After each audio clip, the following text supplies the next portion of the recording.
Mobile ছুঁয়ে দেখেন নাই টানা ৩ বছর, অবশেষে হলেন আইএএস অফিসার। এই অসম্ভবকে সম্ভব করেছেন ভারতের এক তরুণী নেহা বেদওয়াল। ৩ বছর ধরে একটিবারের জন্য মোবাইল ফোন ব্যবহার করেননি তিনি। না চ্যাটজিপিটি, না সোশ্যাল মিডিয়া, না গেমস, শুধু বই আর পড়াশোনায় নিজেকে ৩ বছর সবকিছু থেকে দূরে সরিয়ে রেখেছিলেন শুধুমাত্র একটি লক্ষ্য পূরণের জন্য, আইএএস অফিসার হওয়া। ৩ বার ইউপিএস পরীক্ষা দিয়েও ব্যর্থ হন তিনি। তবে হাল ছাড়েনি নেহা বেদওয়াল। এই ব্যর্থতার পিছনে কারণ হলো মোবাইল ফোন। সেজন্যই মোবাইল ফোনকে ব্রেকআপ জানিয়ে টানা ৩ বছর শুধু নিজেকেই পড়াশোনার মধ্যে আবদ্ধ করে রাখেন নেহা বেদওয়াল। আর এই আত্মত্যাগ ও অধ্যবসায়ের ফসল হিসেবে চতুর্থবার চেষ্টায় ভারতের অন্যতম মডেল পরীক্ষা অল ইন্ডিয়া র্যাঙ্ক AIR ৫৬৯ অর্জন করে আইএএস অফিসার হিসেবে নির্বাচিত হন এই তরুণী। ২৫ বছর বয়সে নেহা বেদওয়াল প্রমাণ করে দিয়েছেন, একটানা ব্যর্থতা মানেই হাল ছেড়ে দেওয়া নয়, কঠোর অধ্যবসায়, মনোযোগেই সবটা সম্ভব। বেদওয়ালের জন্ম রাজস্থান, তবে বেড়ে ওঠা ছত্তিশগড়ের রায়পুরে।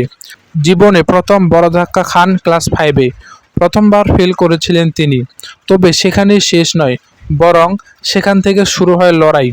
এক সাক্ষাৎকারে নেহা জানিয়েছেন, তিনি বাবার সঙ্গে ভোপালে চলে যান। সেখানকার কড়া ইংরেজি মাধ্যম স্কুলে হিন্দি বললেও জরিমানা করা হতো। সেই চ্যালেঞ্জও নেন নেহা। নিজের জেতার প্রচেষ্টায় রপ্ত করেন ইংরেজি।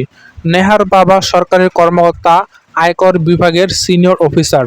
বাবার পায়ের ছাপ অনুসরণ করে সিভিল সার্ভিস পরীক্ষায় বসার সিদ্ধান্ত নেন তিনি। তবে পরপর ৩ বার ধাক্কা খেতে হয় তাকে।